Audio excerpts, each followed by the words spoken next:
북한 문제를 중심으로 이번 주 진행된 한반도 외교안보 뉴스를 심층 분석하는 북한 리포트 시간입니다. 네, 오늘도 한평정책연구소 왕선택 글로벌 외교센터장과 함께하겠습니다. 어서 오십시오. 네, 안녕하세요. 네, 자 먼저 한미 외교장관 회담도 좀 살펴보겠습니다. 네. 윤석열 정부 출범 이후 한국에서 처음으로 열린 건데 네. 이번 협의 결과 어떻게 평가하십니까?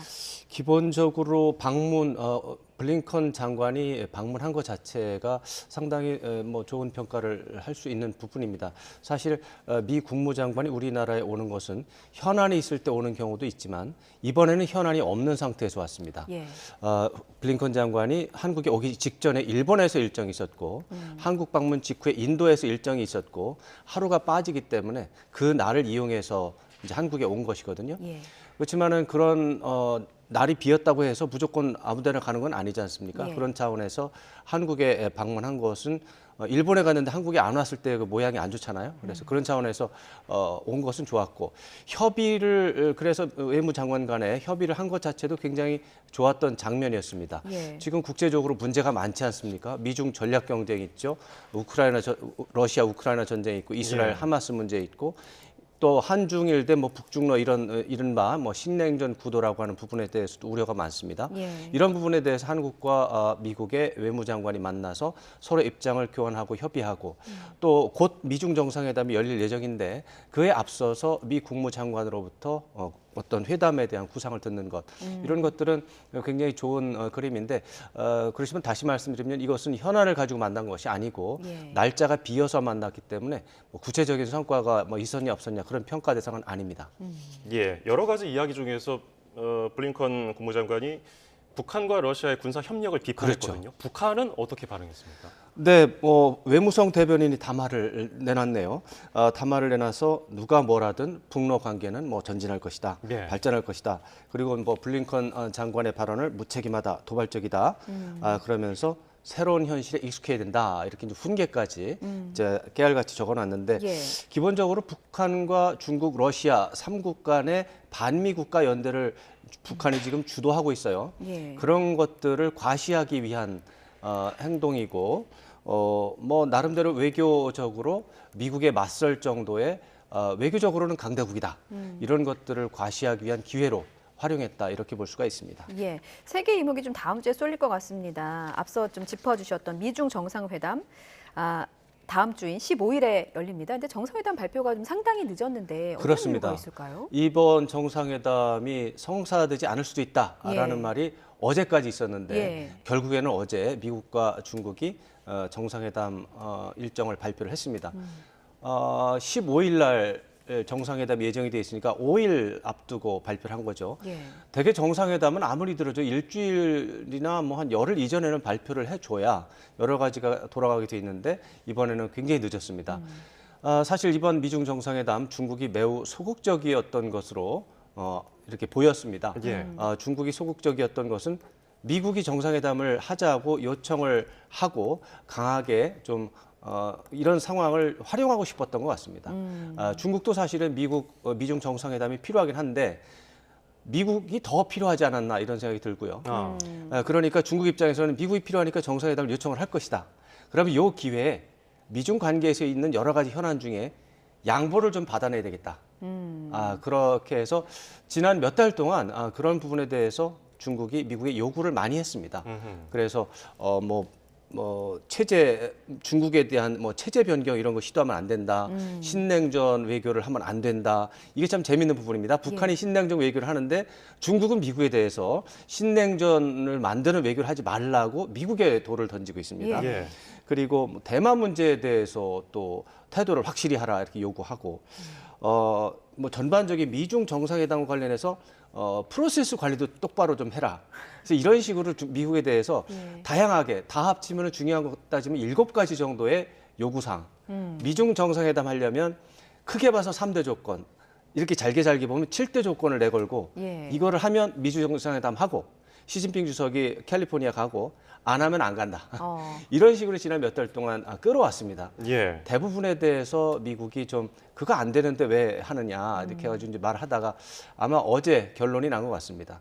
그래서 예상대로 하기는 하는데 최대한 얻어놓고 가겠다라고 하는 중국의 외교 전술이 뭐 반영된 그런 상황에서 좀 늦었다 이렇게 평가할 수 있습니다. 예, 에이펙 정상회의 계기로 만나는 건데 중국이 그렇게 요구 조건이 많은데 미국은 왜 거부하지 못하고 이렇게 덥석 물었을까요?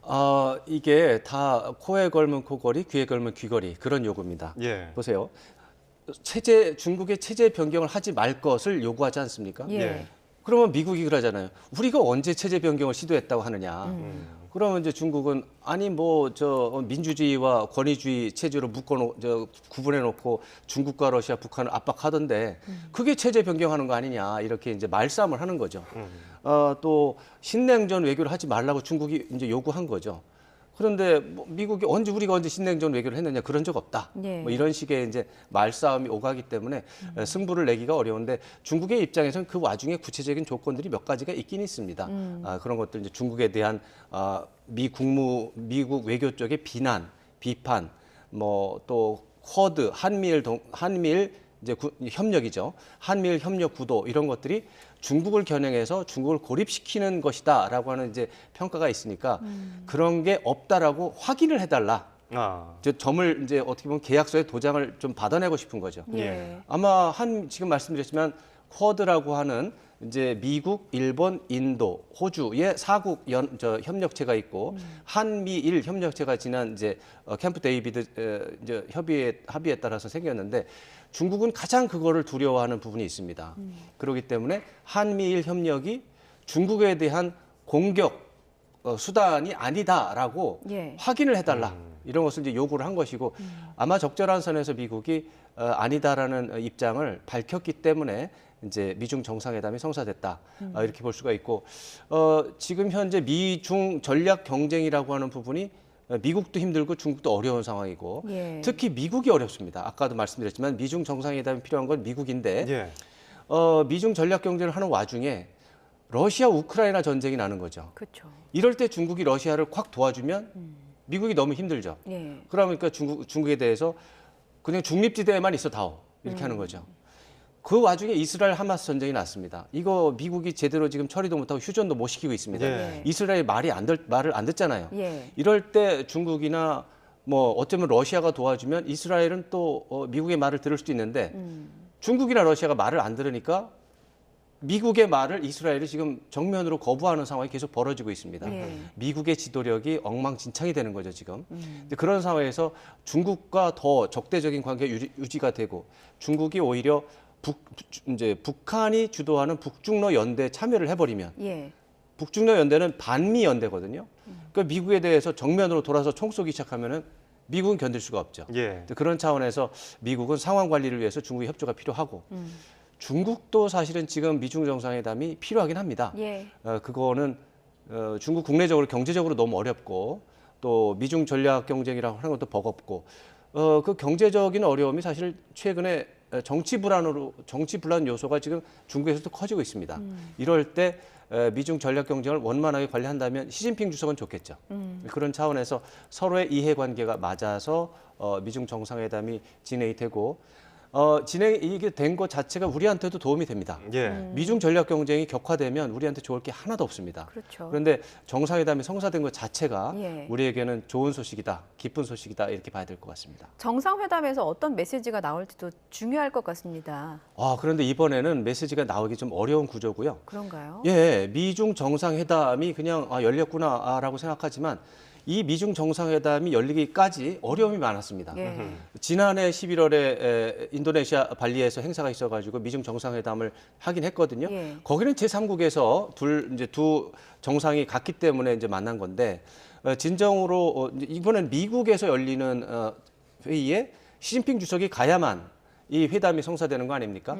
이번에 시진핑 주석이 갔기 때문에 정상회담이 성사되는 것이기 때문에 예. 매우 의미가 있는 것인데 여기서 의미를 강조하는 이유는 미국 내에 미중 정상회담에 반대하는 세력이 있습니다. 미국과 중국이 대화를 하고 협력을 하는 모습 자체가 중국의 어떤 사기술에 넘어가는 것이다. 지금은 중국과 대화할 시간이 아니고 중국을 제재하고 압박할 시간이다. 그래서 중국에게 어떻게 보면 쉽게 말하면 버르장머리를 고쳐놔야 되는데 이럴 때 중국과 대화하고 아까 말씀드린 것처럼 중국의 7대 요구사항 이런 것들을 하나씩 들어주게 되면 예. 중국의 버르장머리를 고치겠다고 하는 지난 5년간의 노력에 물거품이 되지 않냐. 예. 이런 게 이제 강경파의 논리고 이제 온건파가 있죠. 바이든 대통령도 온건파고요. 이제 온건파의 주장은 미국과 중국이 뭐 경쟁하고 중국을 길들이는 건 좋은데 이런 식으로 격화가 되다 보면 전쟁이 날 수 있다. 이게 예. 누구에게 좋은 일도 아니고 예. 전 세계 제3 뭐 한국이든 미국의 동맹국들이 다 그거 불편하게 한다. 예. 불편하니까 경쟁은 하되 평화롭게 미중 경쟁을 관리해야 되는데 그러려면 대화를 해야 된다. 이게 온건파의 주장입니다. 예. 그래서 사실 지난해 11월에 발리에서 회담하고 곧바로 2월에 이제 외교장관 회담을 통해서 미중 간의 경쟁을 평화적으로 관리하기 위한 방안을 논의하기 위해서 올해 2월에 외무장관 회담을 하려고 했었습니다. 네. 근데 기억나시겠지만 중국의 정찰 풍선 문제가 불거지고 그것을 미국의 전투기가 가서 풍선을 이제 격추한 사건이 있습니다. 예. 정찰 풍선 사건이죠. 이것이 미중 간의 외교장관 회담을 제동을 걸기 위한 예. 강경파의 작전이었던 거죠. 예. 이런 식으로 이제 제동이 많이 걸렸는데 드디어 이제 온건파의 목소리가 강경파의 방해 책동을 이제 넘어서서 이제 회담이 성사된 거죠. 예. 예. 자, 이 이야기는 또 다음 주 네. 이게 두 정상이 만나서 어떤 이야기를 내놓을지 또 기대가 되니까 우리가 네. 또 자세히 지켜봐야겠고요. 예. 네. 다음 주제로 좀 넘어가 보겠습니다. 2020년이었잖아요. 그 북한의 대북 전단을 보내는 것에 북한 김여정 부부장이 크게 반발을 했고 그렇죠. 우리 정부는 당시에 이른바 대북전단 금지법을 제정을 했는데 헌법재판소가 그게 위헌이라고 했단 말이죠. 그렇죠. 북한이 굉장히 반발을 했는데 이에 대한 수준은 어떻게 보세요? 네, 예상했던 수준과 조금 비슷하긴 한데 예. 비슷하다고 하기에는 약간 좀 부족한 부분도 있고 어. 생각보다는 반발의 수준이 낮다. 어떻게 보면 그런가요? 그렇게 평가를 할 수가 있습니다. 단어만 보면은 굉장히 좀 그렇죠. 격렬하다. 말폭탄이죠. 예. 거의 말폭탄 수준입니다. 예. 뭐 괴뢰 아성의 징벌에 불소나기를 뭐 쏟아붓겠다. 예. 대한민국 이런 식으로. 종말의 기폭제다. 대한민국 종말의 기폭제 예. 이런 말들 써서 오랜만에 북한이 이제 말폭탄으로 이루어진 담화를 내놨는데 예. 담화라기보다는 이게 이제 그 문서의 이제 형식을 좀 봐야 되는데 예. 사실 이런 것들은 대남 기구 북한의 대남 기구가 발표를 됩니다. 예. 근데 이건 조선중앙통신의 보도 형식을 통해서 나온 거예요. 그러니까 문서의 수준이 국가 대표성이라는 차원에서 수준이 낮은 수준입니다. 그리고 헌법재판소 판결은 9월 말에 나왔습니다. 예. 지금은 11월 중순이 됐습니다. 한 달 반 이상의 시간적 차이가 있습니다. 예. 매우 늦은 거죠. 이제 대응이 이렇게 늦은 것은 어떻게 보면 이 상황에 대한 헌재 결정에 대한 대응을 할까 말까 고민하다가 안 하려고 했다가 예. 이제 한 거죠. 이런 것들은 어떻게 보면은 북한의 대응이 수위가 낮다라고 평가할 수 있는 그런 부분이 되는데 그런 부분들을 어떻게 보면 이제 겉으로 감싸기 위해서 포장하기 위해서 좀 말폭탄 수준의 좀 강한 표현이 나온 것 같은데 결론은 대북 전단에 대한 북한의 반응은 예상보다는 다소 약한 편. 예상보단 약했다. 예. 기존에 보면은 북한 사실 대북 전단에 대해서 굉장히 예민한 반응을 보여왔잖아요. 그럼요. 그래서 네. 이번에 이제 말폭탄을 쏟아내면서 혹시나 접경 지역에서 무력 도발을 하는 것이 아니냐라는 네. 우려 섞인 목소리도 있었거든요. 그런 우려는 있고 북한의 위협은 그냥 말장난이 아닙니다. 분명히 무력 충돌이 생길 수 있는 그런 위험성, 잠재성이 내재돼 있기 때문에 아주 긴장하고 대응을 할 필요가 있고 예. 우리 정부 차원에서 또 군 차원에서도 그냥 빈말로 넘어갈 수는 없는 상황입니다. 실제로 지난 2014년에도 북한이 이제 그 대북 전단을 담은 풍선을 향해서 고사총을 발사한 적이 있습니다. 네. 고사총을 수십 발을 발사를 했고 우리도 또 거기에 대해서 기관총을 발사를 했습니다. 네. 거기서 북한이 또 총을 쐈고 우리도 또 총을 쐈습니다. 말하자면 휴전선에서 남북한 군대가 교전을 한 것입니다. 소규모지만 틀림없이 교전을 한 겁니다. 그게 대북전단 때문에 그렇습니다. 예. 그러면은 교전이 벌어지면 군인이 죽을 확률이 매우 높죠. 그렇죠. 우리 장병이 목숨을 잃을 수 있는 상황이니까 굉장히 이제 조심해야 되는 것이고 예. 아까 앵커께서 말씀하셨다시피 2020년 6월에 남북 공동 연락사무소 폭파가 대북전단 때문입니다. 그랬죠. 그러니까 이번에 북한의 예고는 그냥 제가 말씀드렸다시피 수위는 낮았는데 빈말로 넘어갈 수는 없는 엄중한 어떤 위협이라고 봐서 정부 차원에서 긴밀하게 대응을 해야 된다. 아주 정밀하게 대응을 해야 된다. 이렇게 말씀드리고 싶습니다. 예. 네. 지금 21세기가 된 지도 23년이 지났는데 아직도 이 전단 때문에 북한이 이렇게 반응하는 것은 전단이 좀 영향력이 있어서 그런 건가요? 두 가지 설이 있죠. 예. 하나는 진짜로 북한이 전단은 무서워한다. 예. 체제를 유지하는데 이 대북 전단이 뭐 핵폭탄보다 더 무섭게 받아들이고 있다. 이렇게 네. 하는 해석들이 있습니다. 내용들을 보면 그렇게 볼 수 있는 여지도 있는데 이제 그건 아닌 것 같다. 예. 사실 대북 전단을 보내지만 전달도 잘 안 되고 다 바다에 빠지거나 뭐 이렇게 좀 북한 주민들에게 전달도 안 되거니와 예. 그 내용을 보면 어떻게 보면 북한 주민들이 봤을 때도 공감이 어려운 좀 과격한 내용들이 너무 많아서 김정은 위원장에 대한 인신 공격성 용어들이 너무나 많기 때문에 예. 근데 그렇다면 이거는 북한이 두려움이나 그런 게 아니고 예. 이건 역용하는 것이다. 기만 전술이다. 이렇게 보는 견해도 있는데 저는 뒤쪽의 의견에 저는 동의하고 있습니다. 예. 기만 전술이다. 북한은 대북 전단이 위험해서 저렇게 격렬하게 반응하는 것이라기보다는 예. 대북 전단을 남쪽이 보내고 그것이 심리전의 일환이라고 보는 겁니다. 심리전은 전쟁 상황을 의미하는 것이고 예. 그러면은 북한은 핵무기를 만들어도 되는 정당화되는 이유를 하나 또 만든 겁니다. 대북 전단은 북한의 핵무기 개발의 이유가 되는 것이죠. 정당성의 근거가 되는 것이죠.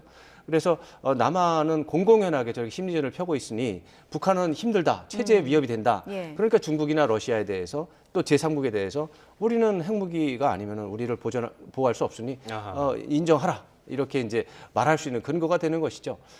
저는 이런 부분이 중국이나 러시아 쪽에 많이 통하고 있어서 대북 전단은 우리 민간 단체 쪽에서는 꼭 해야 된다라고 이제 그런 입장을 가지고 있고 뭐 민간 단체야 뭐 자유롭게 우리가 판단할 수 있죠. 그러나 국가 차원에서 본다면 우리 손실이 좀 많다 이렇게 평가할 수 있습니다. 그렇군요.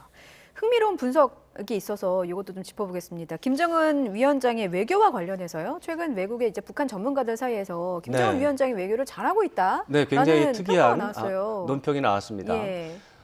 잘하는 것처럼 보입니다. 최근에는. 그런가요? 예, 예. 예. 김정은 위원장이 이제 수령이 된 게 2011년 12월이지 않습니까? 예. 지금 이제 12년 정도가 지났는데 사실 그동안 김정은 위원장의 외교는 그다지 좋지는 않았습니다. 예. 2018년에 남북 정상회담과 또 북미 정상회담을 통해서 상당히 큰 성과를 거둘 것으로 기대가 됐는데 네. 아시다시피 2019년에 하노이 정상회담 결렬로 인해서 오히려 더 큰 실패와 추락을 경험을 하면서 그 뒤에 이제 뭐 굉장히 좀 방황하는 그런 모습도 보였는데 지난해 러시아와 우크라이나 전쟁을 계기로 해서 러시아의 적극적인 협력을 보여주면서 북한이 활로를 찾았습니다.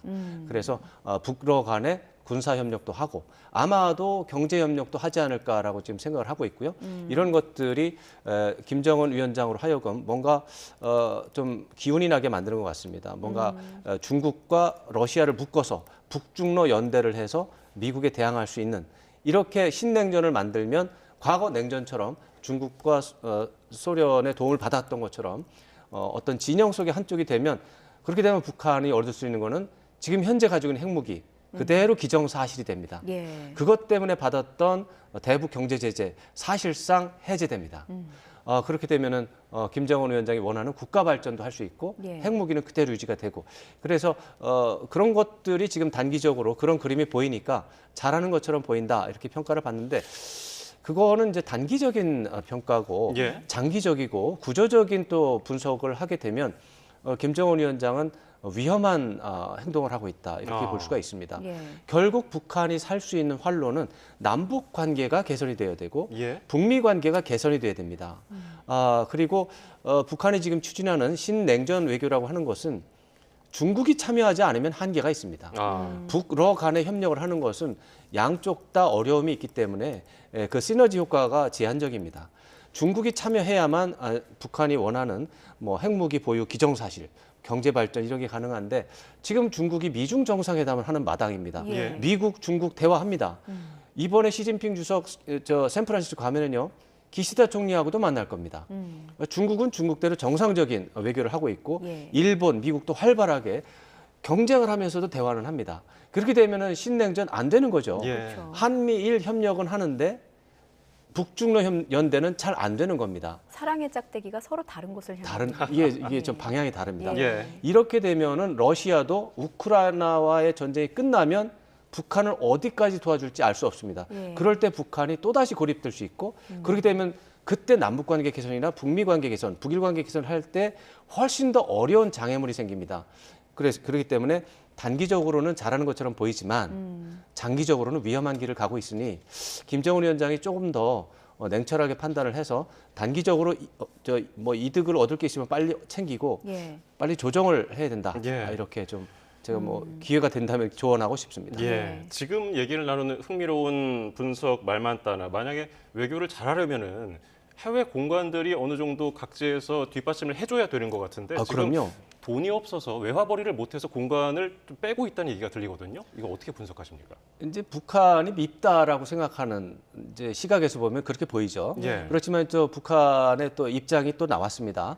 북한의 외교 정책을 변경하는 과정에서 따르는 부수적인 기구 개편이다. 지금 이렇게 설명을 하고 있습니다. 예. 어느 정도 설득력이 있다고 저는 생각을 합니다. 지금 말씀드린 것처럼 김정은 위원장이 신냉전 외교, 이건 제가 붙인 이름이니까 다른 데서 찾을 수 없습니다. 예. 북한 김정은 위원장의 신냉전 외교는 지난해 2월에 시작됐다. 아니면은 2019년 하노이 정상회담 결렬 이후에 생겼다. 이렇게 볼 수가 있는데 그런 차원에서 보면 지금 현재 북한의 재외 공관은 좀 거기에 맞지 않을 수 있습니다. 지금은 북한은 중국과 러시아, 벨라루스, 시리아 이런 데 집중할 필요가 있습니다. 예. 다른 곳은 지금 어떻게 보면 비용이 너무나 많이 낭비가 되고 있는 상황이고 예. 그렇게 되면은 이거를 이제 좀 공관 운영 비용을 절약을 해서 중국이나 러시아에 일시적으로 아마도 몇 년은 생각하겠죠. 집중을 한다면 김정은 위원장이 생각하는 신냉전 외교가 성과가 있다면 예. 그것은 북한으로서는 이득이니까 그렇게 생각할 수 있고 외화벌이는 이미 잘 안 된 지가 오래됐고 뭐 어차피 그거는 다 지금 감시를 받고 있는 상황이라서 그건 아마 큰 변수가 안 될 것으로 생각합니다. 예. 그 속에서 우리는 뭘 챙겨야 되나 좀 고민을 해보는 그렇죠. 시간이었습니다. 그렇습니다. 예, 북한 문제와 외교안보 이슈까지 한꺼번에 살펴봤습니다. 지금까지 한평정책연구소 왕성택 글로벌 외교센터장이었습니다. 오늘 말씀 잘 네, 들었습니다. 고맙습니다. 고맙습니다.